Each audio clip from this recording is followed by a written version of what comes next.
The moment you walk into a doctor's office, something subtle but powerful happens.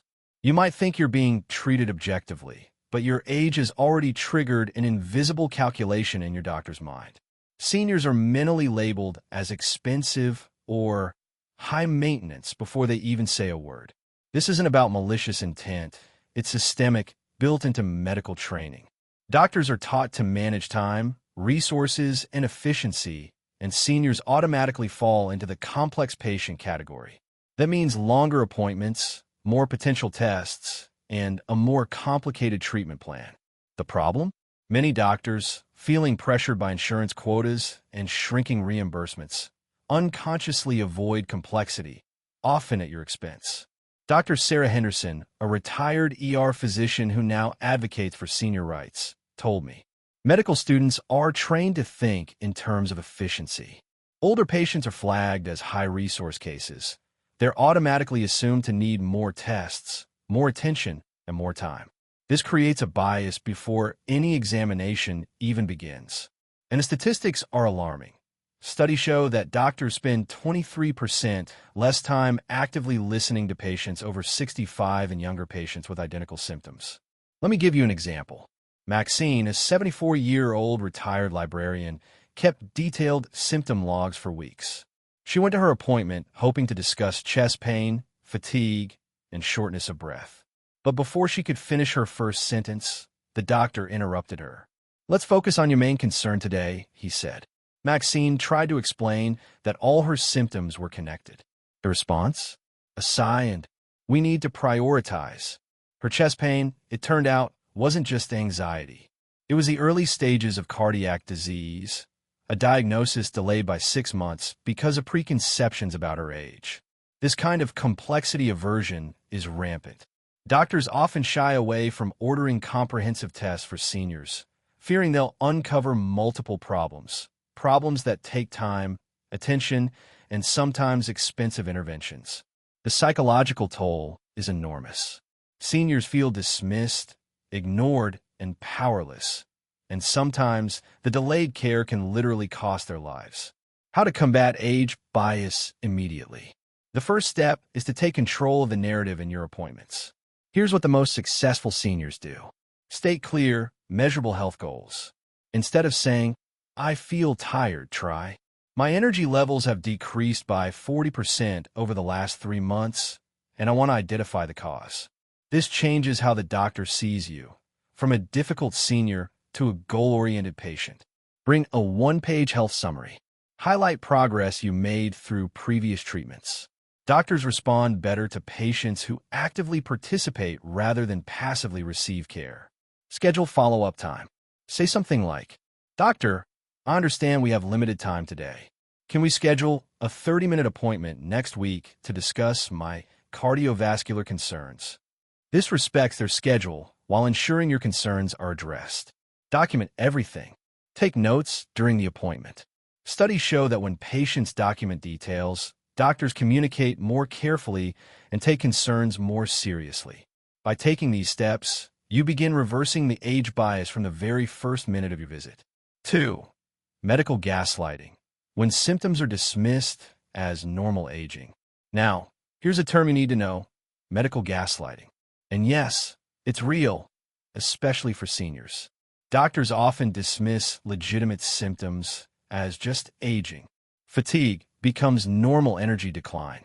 Joint pain is labeled as inevitable. Mood changes? They say it's just adjustment to aging. Dr. Michael Torres, a geriatrician, explained it clearly. The phrase "you're getting older" has become a medical cop-out. It's used to dismiss symptoms that would trigger immediate investigation in younger patients. It's not medicine. It's age-based assumption. The statistics are horrifying. Research from the American Geriatric Society shows that 85% of serious conditions in seniors are initially attributed to aging before proper diagnosis. Take Carl, 67, a former construction supervisor. For 8 months, he complained of joint stiffness and fatigue. Every visit, the response was the same. "You're not 30 anymore. Your body is slowing down." When Carl finally demanded blood work, the doctors discovered severe rheumatoid arthritis, which had already caused permanent joint damage. The gaslighting patterns are predictable. Phrases like, "at your age," "that's expected," or "we all slow down." Generic advice: exercise more, sleep better, reduce stress, without investigating the real cause. Women facing double discrimination. Symptoms dismissed as aging and hormonal changes. Men's sexual health complaints brushed off as normal aging. Mental health concerns treated as life stage transitions rather than medical conditions. The effect? Seniors begin to doubt themselves, delaying medical attention and worsening outcomes. Your defense against medical gaslighting. Ask for evidence. When a doctor says something is normal for your age, ask, what percentage of people my age experience this symptom? What studies support that? Create symptom timelines. Instead of saying, "I'm more tired lately," say, "My energy levels were stable until March 15th, and since then, I've required daily naps." Request diagnostic criteria. Ask, what test would you order if I were 40 with these same symptoms? Bring an advocate. A family member or friend can witness interactions, ask follow-up questions, and hold the doctor accountable. By using these strategies, you transform yourself from a dismissed patient to an empowered advocate. If you thought the first part was shocking, brace yourself.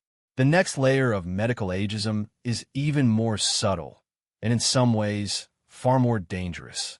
Doctors and healthcare providers often assume you're mentally declining just because you're older. That assumption doesn't just hurt your feelings. It actively limits the treatment you receive, sometimes with life-altering consequences. 3. The hidden bias about mental decline. One of the most damaging ideas in senior healthcare is this: older patients can't understand complex treatment plans, so let's simplify everything. This assumption is everywhere. Doctors may explain your options in oversimplified language, skip details that would help you make informed decisions, or even avoid suggesting advanced therapies entirely. Dr. Amanda Richardson, a neuropsychologist who has spent decades studying medical bias, shared this truth. Healthcare providers consistently underestimate the cognitive abilities of patients over 65. They default to simpler treatment options because they assume seniors can't handle complex regimens, even when there's no evidence for cognitive decline. This bias is so subtle, it often flies under the radar. Seniors may not even realize they're being denied optimal care because the doctor assumes you can't handle it. Real-life example: Louise's fight for comprehensive cancer care. Louise, 71, was a retired chemistry professor, a woman who had spent decades mastering complex scientific concepts. When she was diagnosed with early-stage breast cancer, her oncologist recommended a basic mastectomy. No discussion of reconstruction, targeted therapies, or clinical trials. "At your age, we want to keep things straightforward," the doctor said. Louise refused to accept this simplified path. She spent months advocating for herself, demanding full disclosure of all options. In the end, she gained access to the same cutting-edge treatments routinely offered to younger patients, but only after a long battle that shouldn't have been necessary. This scenario isn't unique. Doctors frequently use slower speech and elementary vocabulary with seniors. Avoid technical explanations that would aid informed decision-making. Prescribe simpler, less effective medications to reduce complexity. And here's the kicker: these assumptions can create real dependency. Seniors begin believing they can't understand their care, internalizing the very bias imposed on them. Medication management bias. Another dangerous example of cognitive assumptions is medication simplification. Many doctors prescribe once-daily medications instead of multi-dose alternatives. Lower-potency drugs, even when stronger options are more effective. Treatments designed for compliance rather than optimal outcomes. The reasoning? Older patients can't manage complex schedules. But in reality, most seniors are perfectly capable of understanding and adhering to detailed regimens, especially with proper support. Technology discrimination compounds this problem. Doctors assume seniors can't use health monitoring apps, electronic patient portals, digital communication tools.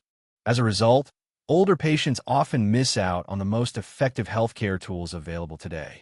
How to shatter cognitive assumptions. Here's how seniors can immediately fight back against these mental biases. Establish your intellectual authority. Share your background. I managed complex projects for 30 years. Please provide the detailed medical information I need to make informed decisions. Request technical explanations. Say, can you explain the pathophysiology of my condition and how each treatment option addresses the underlying mechanisms? Bring evidence.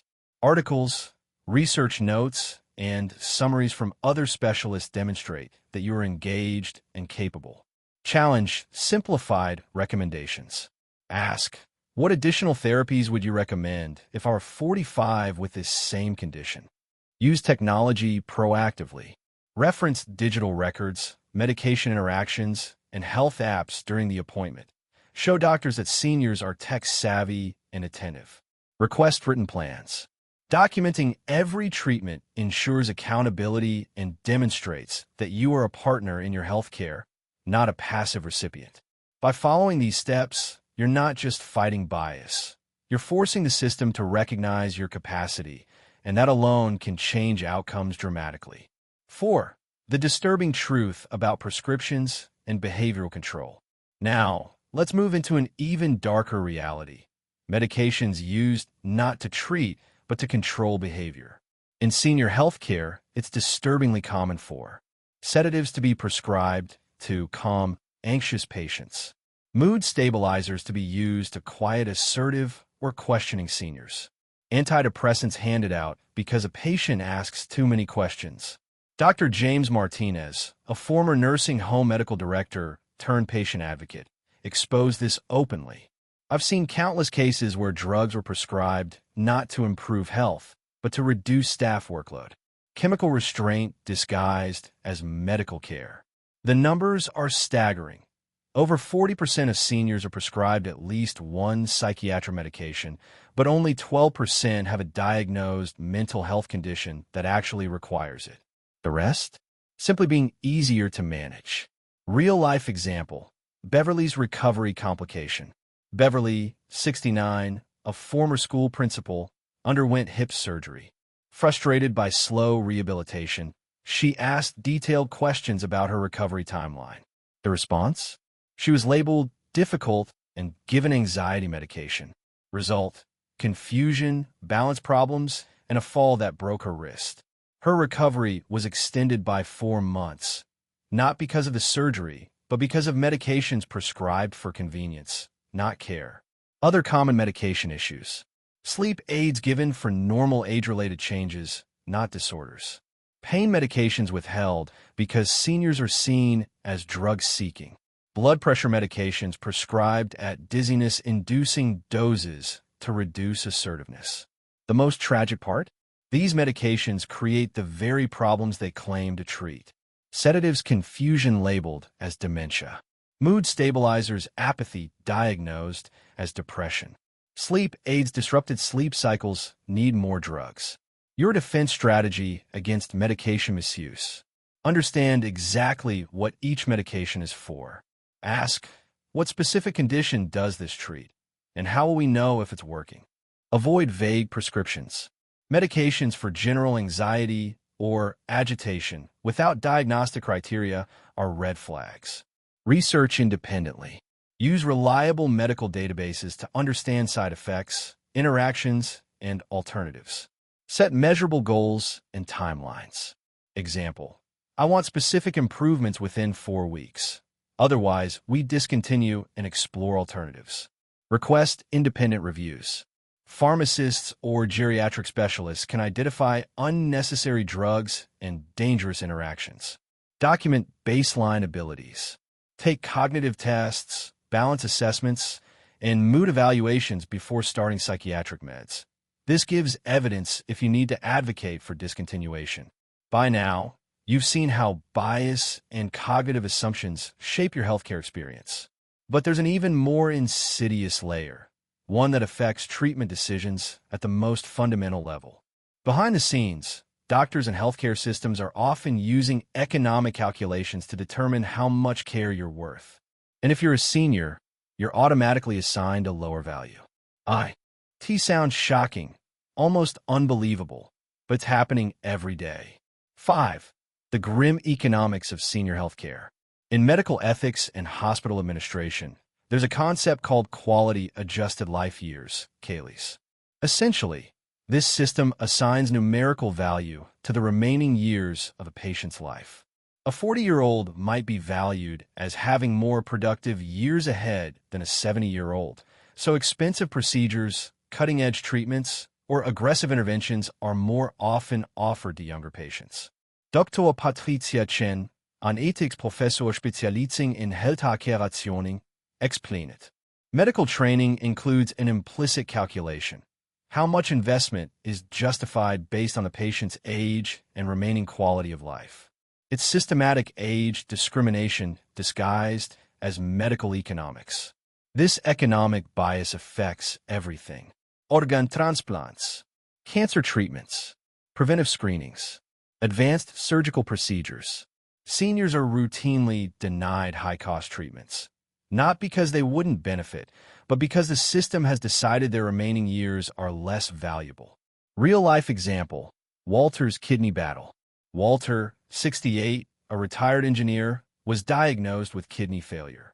The initial recommendation? Palliative care, no dialysis. The reasoning? At his age, the investment wasn't justified.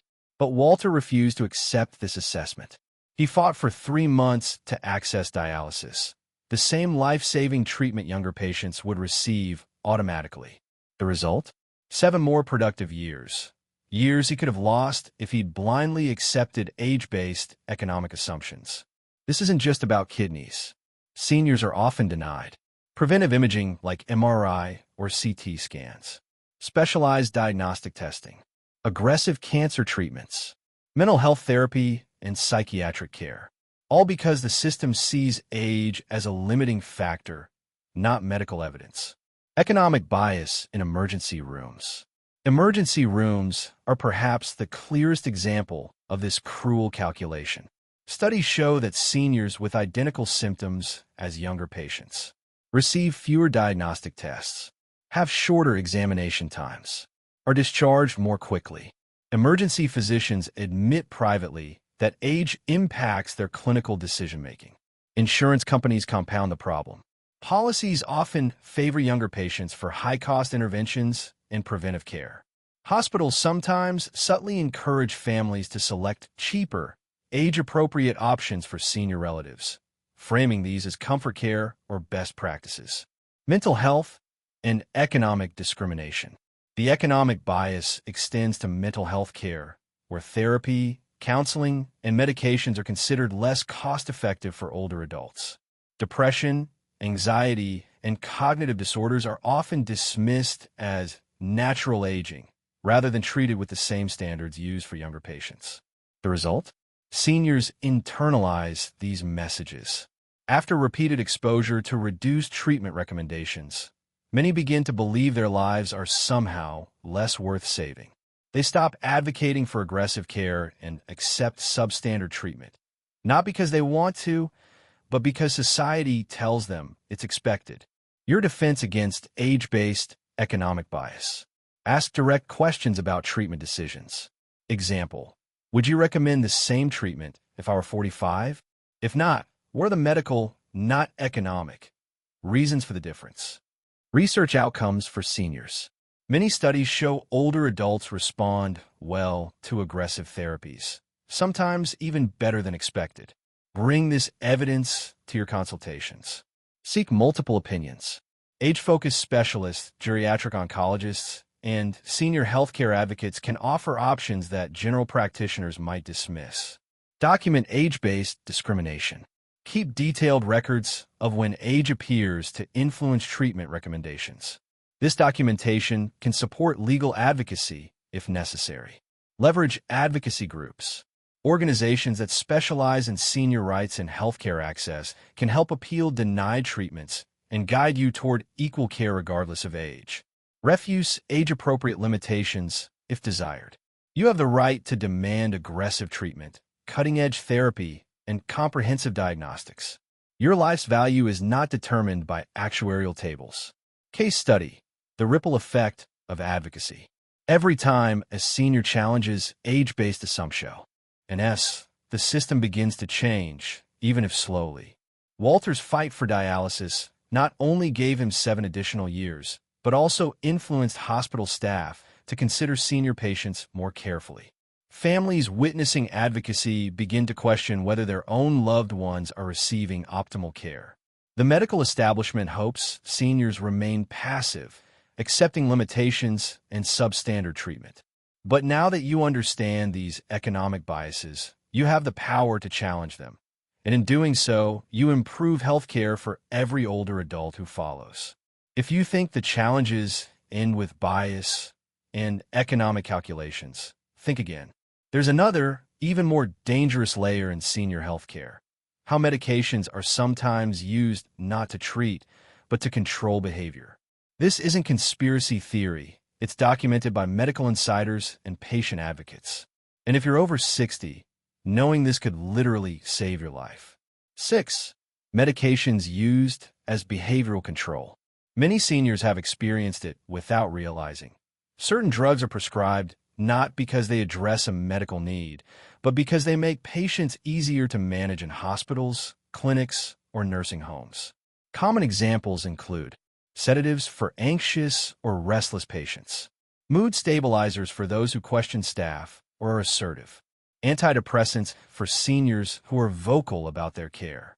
Dr. James Martinez, a former nursing home medical director and now patient advocate, revealed, "I've seen countless cases where medications were prescribed not to improve health, but to reduce staff workload. Chemical restraint disguised as medical care." The statistics are shocking. Over 40% of seniors are prescribed at least one psychiatric medication. Only 12% have a diagnosed mental health condition that actually requires it. This means the majority of these prescriptions serve administrative convenience, not treatment. Real-life example: Beverly's complication after hip surgery. Beverly, 69, a retired school principal, had hip surgery. Frustrated by slow recovery, she asked detailed questions about her rehabilitation. The result? Staff labeled her difficult and prescribed an anxiety medication. The outcome? Confusion, balance problems, a fall that broke her wrist. Recovery extended by 4 months. Her injury healed, but the medication directly caused complications, showing how drugs meant to control behavior can be more harmful than the original condition. Other common medication misuses: sleep aids for normal, age-related sleep changes, pain medications withheld due to suspicion of exaggeration, blood pressure meds prescribed at levels that cause dizziness or fatigue. These practices may make seniors less active, less assertive, and easier to manage, but they also create real medical risks. The self-fulfilling cycle of medication misuse.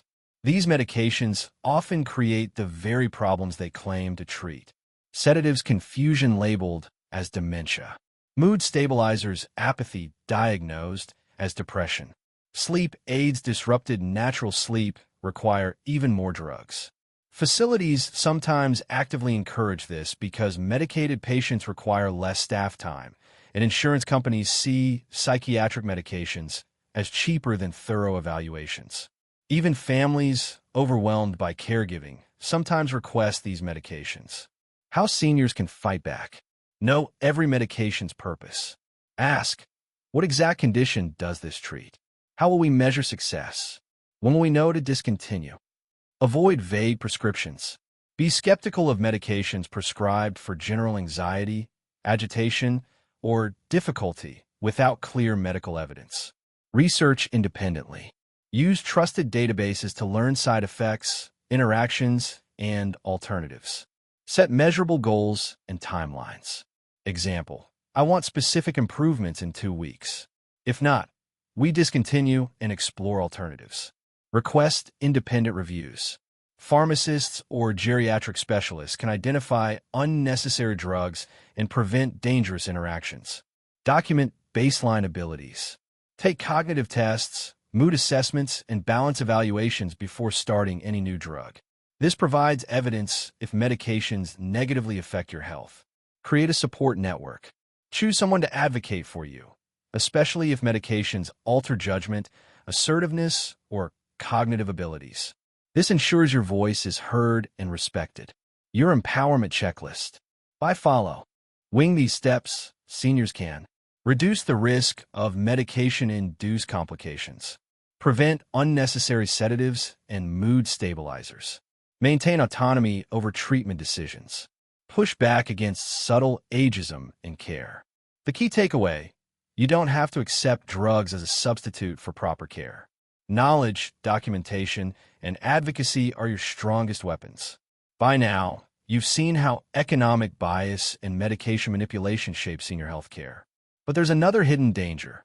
Your symptoms aren't always taken seriously. In fact, doctors often filter or minimize what you report, sometimes unconsciously, sometimes as part of systemic age-based stereotypes. This practice, known as symptom filtering, leads to misdiagnosis, delayed treatment, and even preventable complications. And if you're over 60, you need to know exactly how it works and how to fight it. 7. Symptoms filtered through dangerous stereotypes. Doctors are trained to identify patterns, but in older patients, this sometimes turns into overgeneralization based on age. Common examples include fatigue dismissed as normal aging rather than potential heart or thyroid issues, joint pain attributed to arthritis without proper investigation, memory problems assumed to be normal cognitive decline instead of neurological disease. Research from the American Geriatric Society shows that 85% of serious conditions in seniors are initially misattributed to aging. Real-life example: Carl's misdiagnosed arthritis. Carl, 67, a retired construction supervisor, complained for 8 months about joint stiffness and fatigue. Each visit resulted in the same response: "You're not 30 anymore. Your body is slowing down." Finally, Carl demanded blood work. The diagnosis? Severe rheumatoid arthritis. Permanent joint damage had been accumulating all those months. This illustrates a common problem. Doctors often rely on age-based shortcuts rather than investigating sudden symptom changes. Patterns of symptom filtering. Women face double discrimination, age plus hormonal changes. Men have sexual health or emotional complaints dismissed as normal male aging. Mental health concerns are often minimized, with depression or anxiety attributed to life stage transitions instead of diagnosed as medical conditions. The psychological effect is profound. Repeated dismissals make seniors doubt their own experiences, delaying medical attention and worsening outcomes. How seniors can fight symptom filtering. Create detailed symptom timelines. Don't just say, "I'm tired." Say, "My energy dropped 40% between March 1st and March 15th, requiring daily naps for the first time in my life." Sudden changes stand out far more than gradual decline. Ask evidence-based questions. What percentage of people my age experience this symptom? What studies support that this is typical aging? Request diagnostic parity. Ask, what tests would you order if I were 40 with these symptoms? This forces doctors to justify different treatment standards based solely on age. Bring an advocate. A trusted friend or family member ensures questions are asked and answers documented.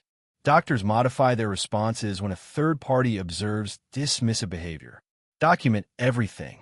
Take notes during appointments, track symptoms, and maintain a one-page summary of health changes. Accountability changes doctor behavior. Real-life example: Maxine's delayed cardiac diagnosis. Maxine, 74, kept a detailed log of symptoms, from chest pain to shortness of breath. But her doctor brushed aside her concerns, attributing chest pain to anxiety.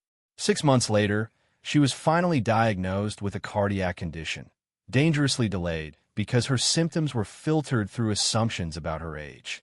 By learning to document, question, and escalate, Maxine could have prevented months of risk. Your defense against symptom filtering. Use clear, measurable language. Quantify changes instead of general complaints. Request justification. If your symptom is labeled normal aging, ask for evidence. Escalate concerns. Ask for second opinions or referrals to specialists. Use technology. Wearable devices, digital symptom trackers, and apps can provide objective data that doctors can't ignore. So far, you've learned about bias, symptom filtering, and economic discrimination in senior healthcare. But there's another hidden danger that rarely gets talked about: prescription practices specifically targeting older adults. Doctors and healthcare systems often tailor medications and treatment plans based on age, but not always for your benefit. Some of these decisions are guided by assumptions, convenience, or outdated guidelines, and they can put your health at serious risk. 8. Age-targeted prescription practices. Older patients often receive simplified medication regimens, assuming seniors can't manage complex dosing. Lower doses of effective medications, prioritizing perceived compliance over optimal outcomes. Avoidance of newer therapies, even when evidence shows they are safe and effective for older adults. Dr. Amanda Richardson, a neuropsychologist and expert on medical bias, explains, healthcare providers frequently underestimate cognitive abilities in seniors, which leads to prescribing less effective or overly simplified treatments. This is a cycle of undertreatment disguised as protection. Real-life example: Louise's breast cancer fight. Louise, 71, a retired chemistry professor, was diagnosed with early-stage breast cancer. Her oncologist immediately recommended a simple mastectomy, avoiding discussions about reconstruction, targeted therapies, or clinical trials. Why? At your age, we want to keep things straightforward, the doctor explained. Louise had to fight for months to access the same treatment options offered to younger patients with identical diagnoses. This demonstrates how age-based prescription practices can directly limit your treatment choices and potentially your survival. Cognitive assumptions in medication management. Doctors often make two major assumptions.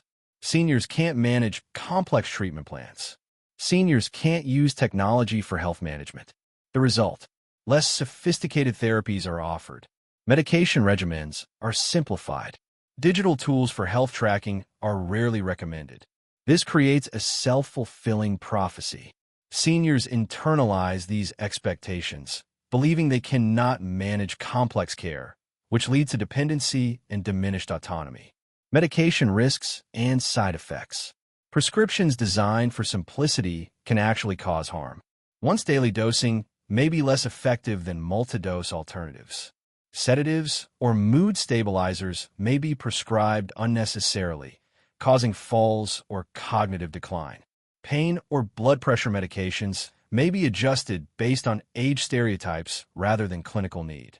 These decisions are often not evidence-based, but rather guided by convenience and assumptions about compliance.